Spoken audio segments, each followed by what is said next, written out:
What pairs am I interested in this week? We'll talk about it right after the intro.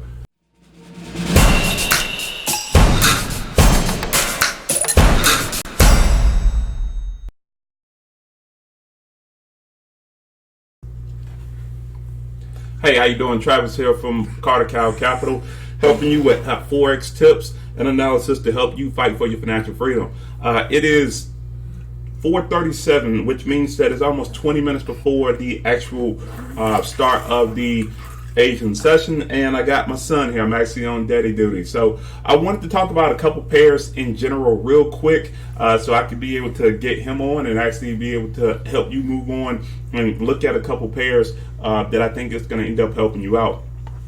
The one set of currency pairs that I want to talk about in general is the New Zealand dollar. Now, at the end of the week, last week, I ended up sending out a video talking about the Australian dollar and how I thought it was going to end up being a pair that you can be able to make a lot of money on last week. If you have not seen that video, it's actually in the show notes above. Please make sure that you end up taking a look at it. But until then, let's go ahead and start talking about the New Zealand dollar. So with the New Zealand Swiss franc, I want to go ahead and start with the monthly chart to be able to give you some type of direction. What has happened is that it's actually been working on a downswing. I notice it's kind of blurry, but let's see if I can kind of make this a little bit easier so you can be able to see it. It's actually been working on a downswing long term. If I were to put a upper trend line right here and actually show you where it's actually moving, it's been going in this position and it's been doing that since actually 2009. So the monthly direction is basically just telling you that we should be looking for more bearish activity instead of bullish activity. Now, if you go to the daily chart, what we're seeing is this: the stochastic is actually in the sell zone. It's actually working on a ABCD swing. The first portion of the swing was from right here.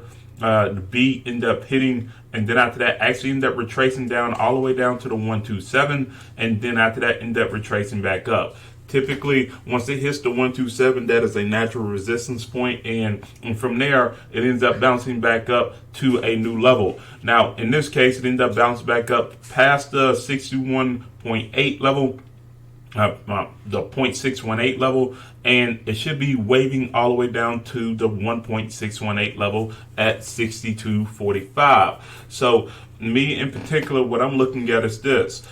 We have a candlestick entry right here based off of this counter trend line break. In the movement they end up happening on Sunday.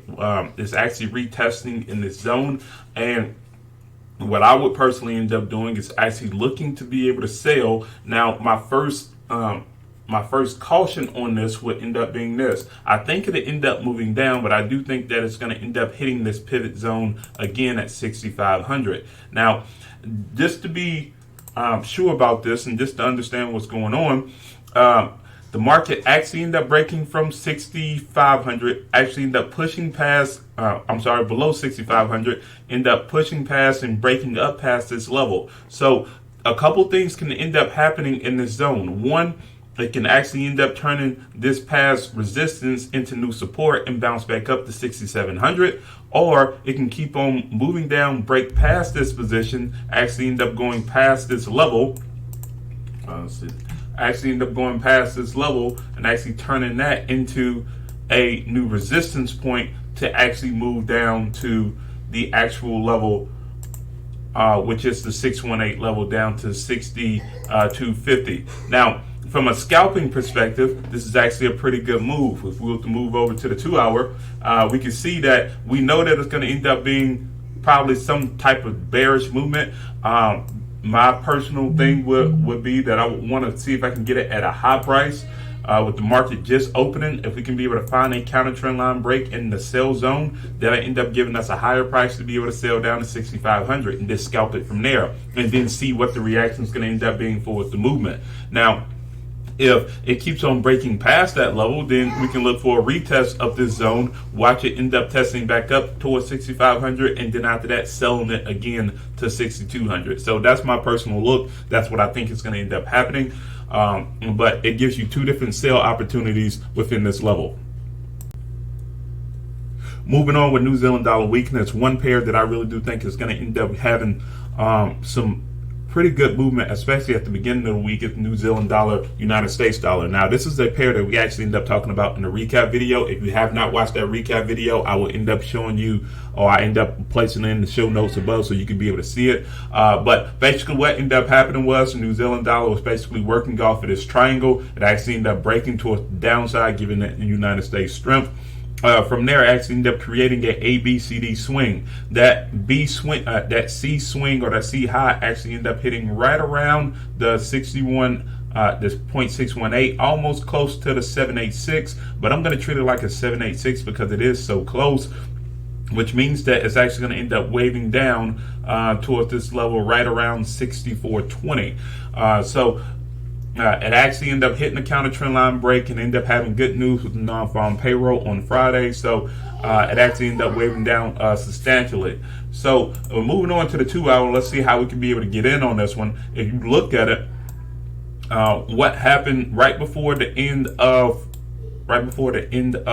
Friday, it actually ended up going into the buy zone and actually ended up pushing up. The one thing that I'm personally looking for is a counter trend line break again once it's in the sell zone. So if you're looking at this video today, there will be an opportunity a little bit later on today. More than likely, it probably end up being closer towards 9 o'clock because that's when the Asian session really starts to push off and really starts to get a little bit of steam.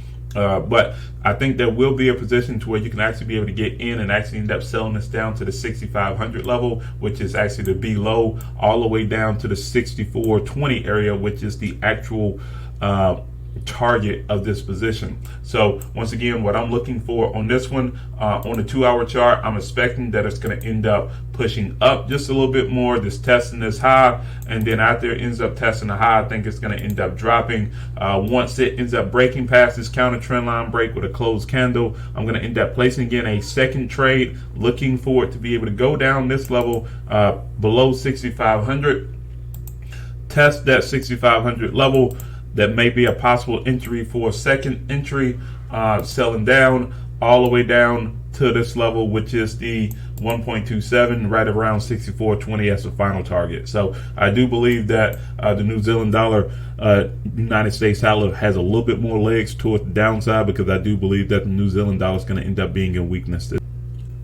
The last pair that I want to end up talking about today is the New Zealand dollar, Japanese yen. Once again, I believe that the United States dollar and the Japanese dollar is going to end up being strong for a little bit more time. And if you end up looking at the stochastic, you can be able to see that it's actually in control with the New Zealand dollar.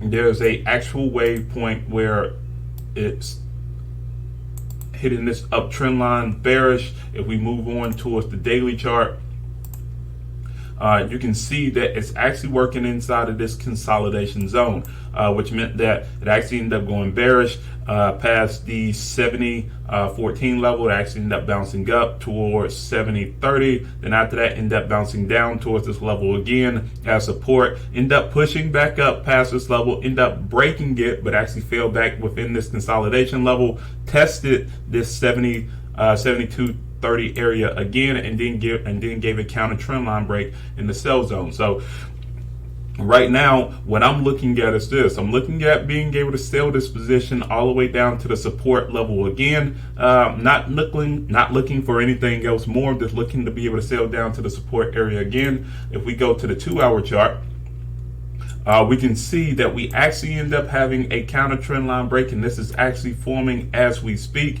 It ended up pushing up, and it actually ended up breaking down below right here. So the one thing that I would end up saying is this: I don't believe that this candlestick is going to end up staying there and staying below this counter trend line break, just because I think it's in the buy zone. However, I do know that there's going to be a lot of momentum in this position, because it looks like it's forming down in that lower indicator, in which I have a dedicated video about that lower indicator a little bit later on. But if it does remain below this, then that means that if you're trying to get in this position, I would say, me personally, I would actually lower my actual lot size, just because it's not in the buy zone.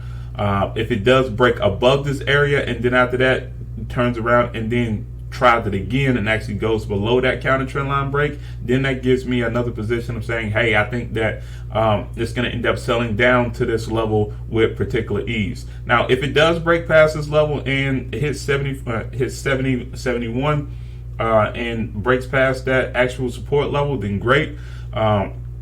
Because in particular, I'm honestly already in. But for a person that's looking at being able to get to this position, I would wait until you end up seeing that you have a high price in this zone. And if it doesn't give you a high price in the zone, then you just move away from it and then find another pair to be able to trade in. But once again, this is the last pair: New Zealand dollar, Japanese yen. So there you have it, the New Zealand dollar pair that I think I'm going to end up trading more this week. If you are interested in that pair, please make sure that you end up clicking on the notes on the Trade and View page, and also please make sure that you end up sharing, and subscribing. Thank you, and I see you on the next one.